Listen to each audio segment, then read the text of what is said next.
Hello everybody and welcome to my channel today. Today I'm going to be doing demonstrations of cooking methods from the basic methods of cooking videos 1, 2, and or 3. Today's video we're going to be talking about griddling and sauteing. So I'll be making a grilled cheese sandwich on a griddle using sauteed bacon, Havarti cheese, and sliced tomatoes. So today we're making grilled cheese.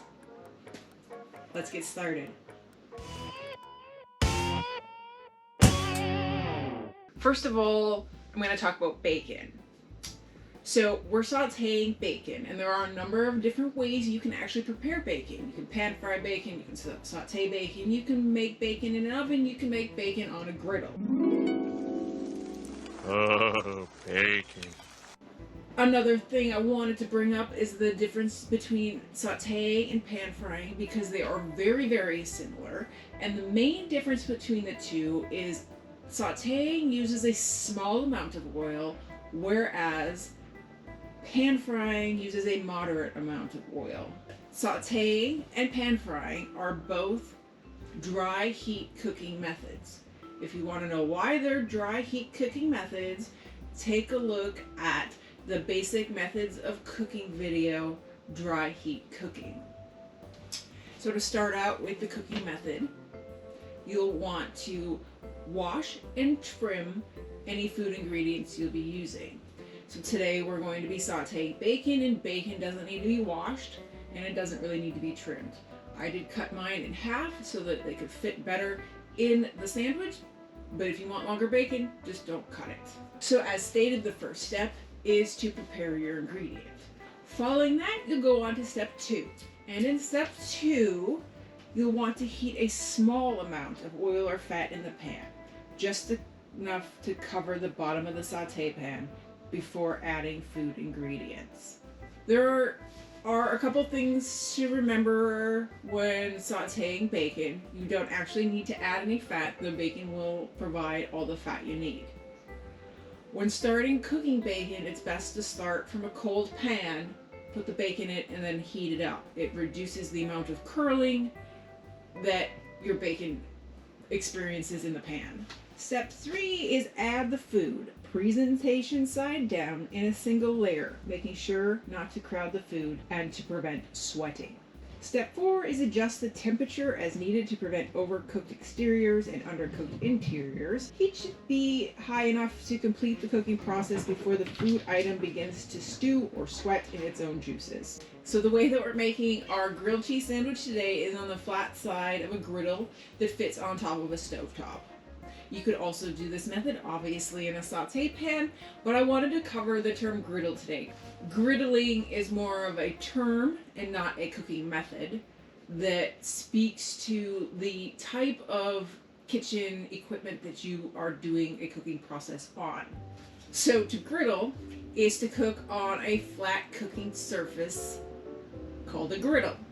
Griddled grilled cheese sandwich with sauteed bacon and sliced tomatoes and Havarti cheese. And that's what we're gonna do. So we're gonna get to that right now. So as mentioned, do not turn the heat onto the pan until the bacon has been added. Remember not to crowd your bacon. I think we can fit 4 little pieces in here. All right, then we turn the heat on at a very low temperature.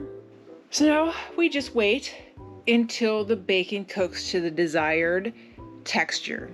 I like my bacon a little bit less cooked than some people. I'm not a big fan of crisp bacon, so this will not take as long for me. Remember not to put anything else in the pan because you will end up with a lot of bacon drippings at the end of this, and the bacon drippings are great to use in cooking.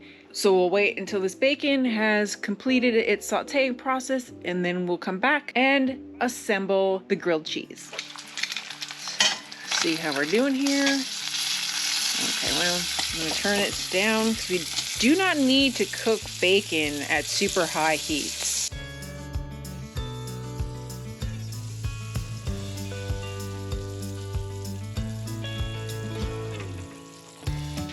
This is a good time to sort of strain some of the fat building up in the pan.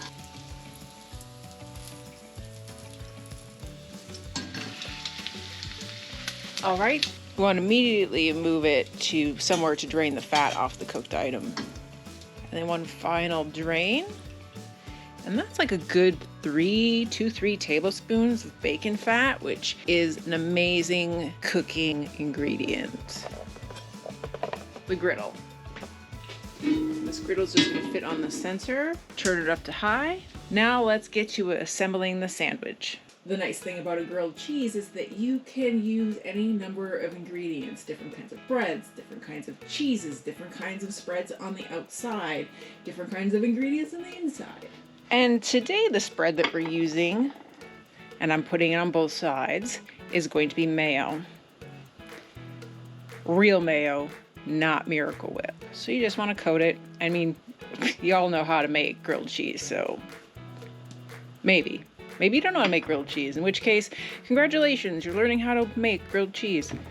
Okay, so that's on the inside. And then I'm going to put 2 slices because these are very thin. And then I'm going to use 3 slices. Well, I guess it's 1.5 slices because I cut the bacon in half. And then I'm just going to take 2 thin slices of tomato. And then we're going to close this puppy up. Now, I've seasoned this griddle. It's a new griddle. So I've seasoned it lightly with oil, and then I heated it up, and I'm heating it up again.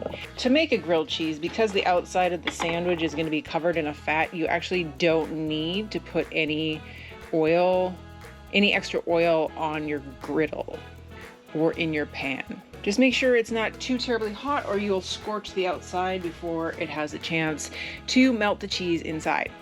I'm just going to put the coated side on the griddle, at which time I'll put mayo on the outside. This griddle seems like it might be a little hot. You can see the steam rising off the top. So we'll flip it like that. So now you just let that sit, checking periodically to make sure that you don't burn the sandwich. And we'll be back when it's time to flip this. About 4 minutes. Let's see what we've done. Oh, beautiful. So this side should take about the same, 4 to 5 minutes. Oh, look at that delicious melting cheese. And I always like to cut my grilled cheese in half diagonally. All right, let's give this a taste. I feel like it'd be sacrilege if I tried to eat this with a fork. So I'm just gonna take a bite, see how it turned out.